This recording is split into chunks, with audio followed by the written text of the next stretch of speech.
Hola, comenzamos este módulo con histología laríngea. Este tema va a tratar todo lo que es la parte de histología laríngea, que se enfoca en el estudio microscópico de las estructuras que componen la laringe. Esto va a incluir pues todo lo que es la parte de cuerdas vocales, cartílagos, tejidos circundantes. En este caso, las cuerdas vocales van a estar formadas por capas de tejido epitelial y tejido conectivo que trabajan en conjunto para crear lo que se llamaría la vibración que se produce durante la fonación. Los cartílagos laríngeos, como el tiroides y el cricoides, presentan características de carácter histológico único, ¿no?, que sustentan la estructura y la función de la laringe. Bueno, pues comenzamos este máster de voz abordando el primer tema, que es una revisión anatómica, la estructura y la función de lo que sería, en este caso, la laringe. Partimos de la base de que todos los que estáis en esta formación tenéis las bases anatomofisiológicas para poder entender pues todo lo que os voy a comentar a lo largo de todos estos temas que componen este módulo. En este caso, quiero comentar, en el caso que comprende a la laringe, perdón, algunos conceptos de desarrollo de la laringe. Entender que la laringe es un órgano que sufre modificaciones a lo largo de todo el desarrollo, desde que nacemos hasta que nos morimos, y que estos cambios que se van produciendo van a tener una repercusión importante en nuestra voz.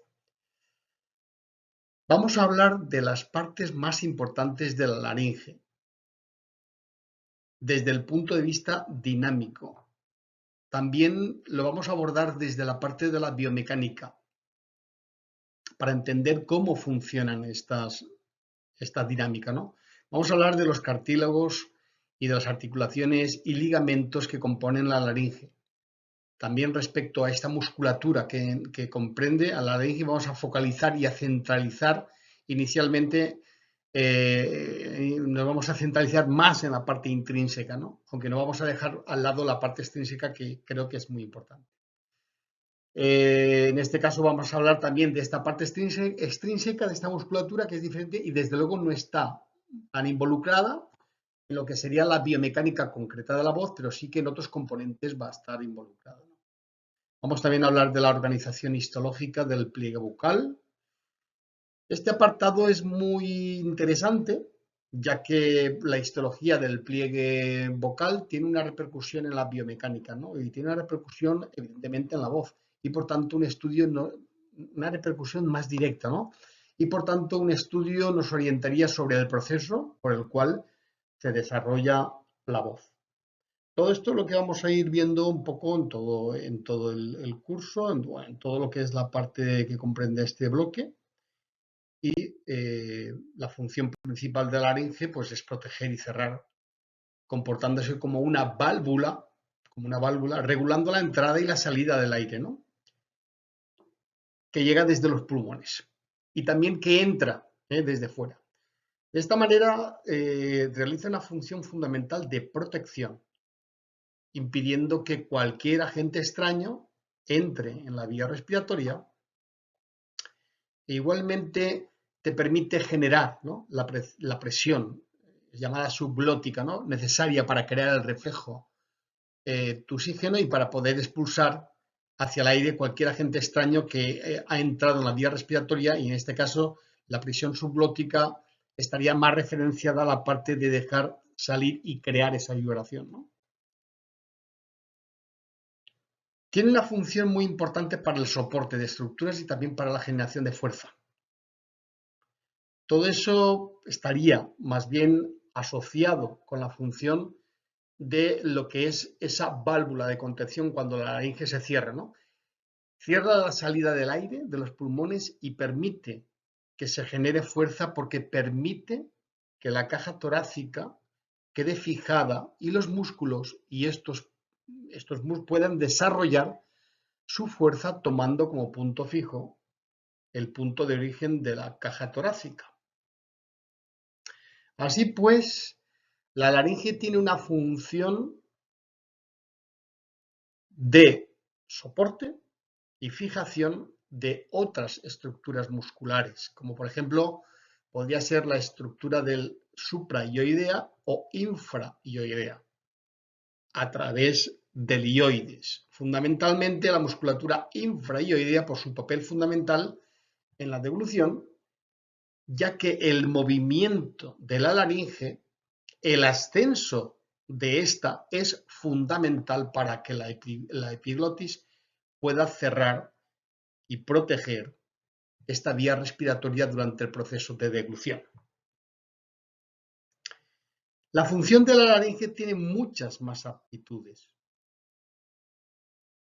La más importante y la que va a centrar todo nuestro curso, bueno, todos estos capítulos, es que es evidentemente la fuente del sonido y de lo que va a tratar el máster, ¿no? Que es de la voz. No va a ser la única fuente de sonido, pero sí que es la fuente de sonido en condiciones de normalidad. En condiciones de patología pueden aparecer otras fuentes de sonido que pueden ser, por ejemplo, las bandas ventriculares o la voz eritmofónica, por ejemplo, en la que podemos tener a la fuente de sonido fuera de la laringe. El generador de la voz humana y la fuente de sonido que genera esta voz humana son los pliegues vocales, como ya sabéis. El sonido tiene una máxima expresión en el canto, que es donde se genera esa máxima expresión del sonido, y es cuando se requiere el control más fino de los pliegues vocales y también de la musculatura implicada en la producción de esta voz. En la musculatura implicada en la producción de la voz y también en la articulación, porque no debemos de olvidar que la voz y la articulación, en este caso la fuente de sonido, están muy asociadas. El aparato en este caso articulatorio, el tipo de articulación y los órganos de resonancia tienen asociados unos vínculos que no se pueden romper y que entenderemos de su importancia para su análisis más adelante, ¿no? Todo esto hace que la voz sea el principal elemento que tenemos para transmitir estas ideas, pensamientos, y es el primer elemento que tenemos para la relación y para la comunicación. Bueno, pues ya he comentado que es el órgano generador del sonido, pero esto lo hace porque es capaz de controlar la apertura, también de controlar el cierre y a su vez es capaz de regular la apertura y el cierre del espacio glótico. Depende de ese espacio glótico y depende de esa presión se va a generar una mayor función, ¿no? Este esfínter que va a controlar cómo pasa una columna de aire a través de estos bordes libres, ¿no? Y los va a hacer vibrar, ¿no? El modo en el que esta columna de aire y el modo en el que estos pliegues vocales se encuentran va a determinar de qué forma o de qué manera va a ser esa fuente de sonido y va a ser capaz de generar una cantidad de sonido determinada en dependencia de esa presión subglótica. Muy bien, esto hace que los pliegues vocales y la presión subglótica que va a mover estos pliegues vocales, valga la redundancia, se puedan manejar de una forma consciente, es decir, tal como yo quiero que se maneje, se va a reproducir. Podemos cambiar la presión subglótica, podemos cambiar la tensión del pliegue vocal. Podemos cambiar la masa del pliegue vocal haciendo que las posibilidades de generar un sonido sean prácticamente infinitas, siendo lo que le da un valor tan enriquecedor a la voz humana. Podemos generar más cambios. Estos los podemos producir a nivel supraglótico, y es que la longitud y anchura del tubo por el cual discurre esa fuente sonora que se ha generado en los pliegues vocales también puede cambiar, dando muchísimas posibilidades a la voz humana. Vamos a comenzar desde el origen embriológico, solo centrándonos en la laringe.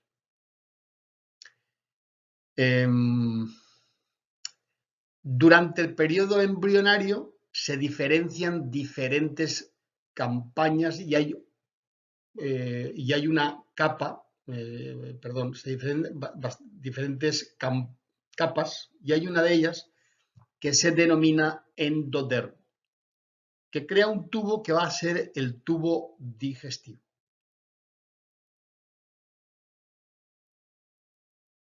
De este tubo que vemos aquí, del tubo digestivo, del tubo respiratorio, de este tubo digestivo, de la parte más anterior del tubo, va a surgir una evaginación, es decir, una yema, ¿vale?, que va a dar lugar a todas las vías respiratorias inferiores. Con lo cual, tenemos aquí una zona muy importante de donde hay un cruce de vías, que serían estas, este cruce, que sería la digestiva y la respiratoria, se cruzaría ahí, y que es un punto que hay que proteger de manera especial. Es donde se localiza y ubica la laringe, para proteger el paso a la vía digestiva y a la vía respiratoria. De ahí que la función principal de la laringe sea una función protectora. De este tubo digestivo de la parte anterior, este tubo va a surgir una evaginación, una yema que va a dar lugar a todas las vías respiratorias inferiores. Con lo cual tenemos aquí una zona muy importante donde hay un cruce, y este cruce es generalmente el que hemos comentado, que va a dar lugar a la vía respiratoria y vía digestiva.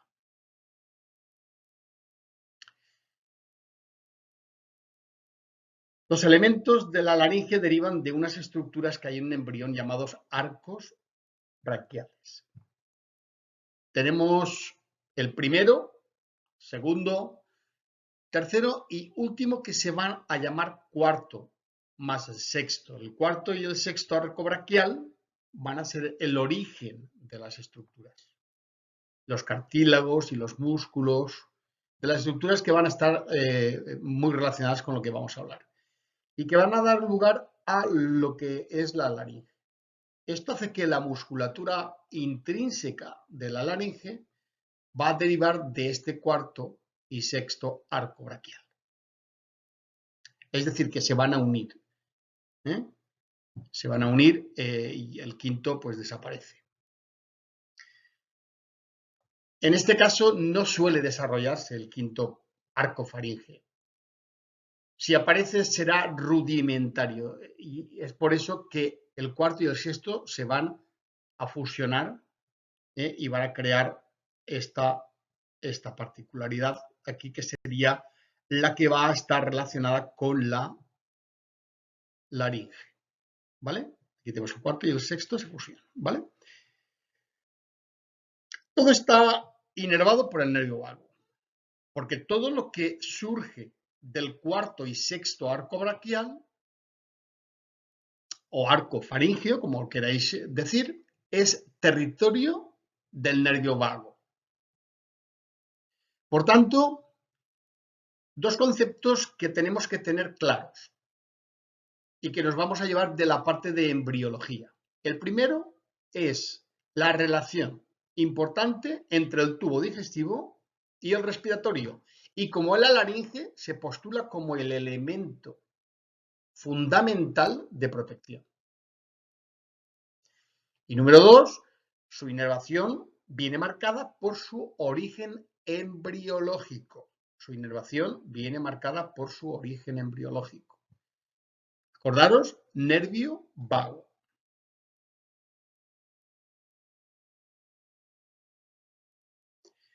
Y hasta aquí el primer tema. Muchas gracias por vuestra atención.